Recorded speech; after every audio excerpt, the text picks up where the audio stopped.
All right, how's it going? It's OG Scotty B. I'm back from doing my errands, and I'm just trying to get this shit right. So I mean, my last video was all flipped up the fucking different side and whatever. So let's see if this works. There, okay, we'll just set that like so, or maybe we'll just set it like so. Here, I know. Okay, so what I'm doing is majorly fucking not what you're supposed to do, but I don't give a fuck. So I'm going home now, and yeah, we're gonna go. I'm just gonna take you guys for a little drive, and so I'm just at Cat Mall, which is a mall here in North Vancouver, and what they're doing is they're having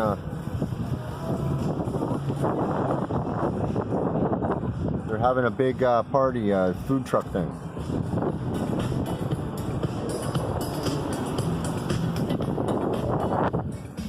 Doesn't look like that big of a party, but maybe we'll go check it out next Saturday. I'll come down and see what kind of food they got.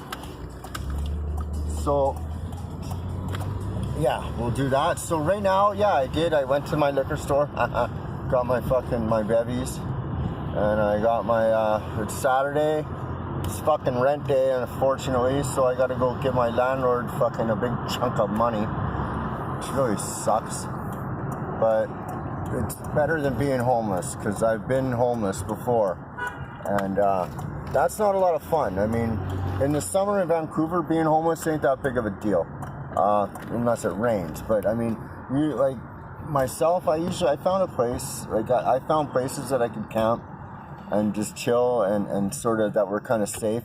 Even one time I actually found a place that was, it literally had a door. It was underneath the stairway to these stores. And it was like a little storage area under these, and nobody used it. And I was able to have a mattress there and all kinds of shit. And I stayed there for a while. And what I would do is when I was a junkie, when I was a fucking full-blown fucking heroin addict, straight out fucking junkie, like waking up dope sick every morning, I had a good $150 a day heroin habit. And that was just heroin alone. And then, like I smoked a lot of crack and coke at that time too, right? Like, kind of went with the lifestyle. So, and I did speedballs. My thing was doing fucking heroin and coke together. Like, I couldn't fucking just have enough of one. I had to do them both, which is really stupid because it just fucks with your heart. I mean, your heart doesn't know whether you're going up or down or whatever. So it's a real fucked up drug, but and it makes you crazy paranoid, which yeah, I got quite a bit. But yeah, so when I was homeless, I used to live in, I found this little place, and I'd had, I could chill out, and, I had a mattress there, and I had my blankets, and I could keep, a few items there or whatever.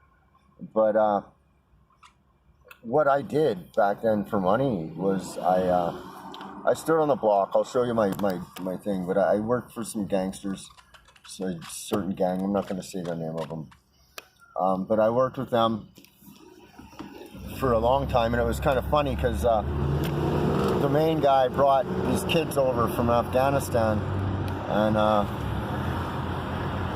I basically kind of taught a few of them the streets. They didn't know much. Like it was funny. My main boss that I kind of answered to, I showed him all these secret little fuck it, I'm gonna make this yellow. I showed him all these secret little, it's fucking red now. I showed him these secret little passages and getaways, like how to go through a store, this alleyway or whatever, if you're getting chased or if cops are watching. Just I had there's little routes and shit down there that you could have taken back then, but I had this little spot which was behind a dumpster right off Pigeon Park, which I'll take you there too, guys. Pigeon Park is notorious, but it's not so bad anymore. But I mean, back when I was down there, people would just camp out there for fucking ever. And like there was blankets and people just like fucking, it was crack smoke like nothing you could never see. People smoking fucking dope all over, just open, shooting dope, open in the fucking, and this park was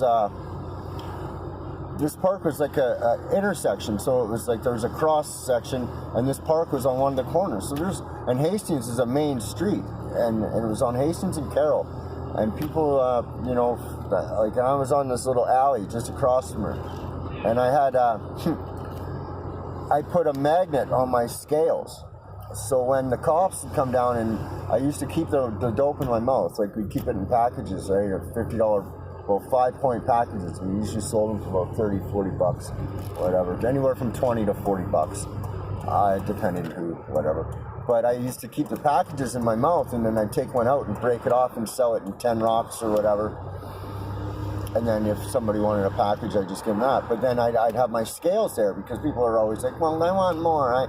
And so I'd fucking plop it on the scale. But I had a magnet on my scales, so when the cops came down, I was behind a dumpster, and I just popped the fucking scales up onto the top of the little dumpster thing, and they never found them. So I never even got busted on one of those rips.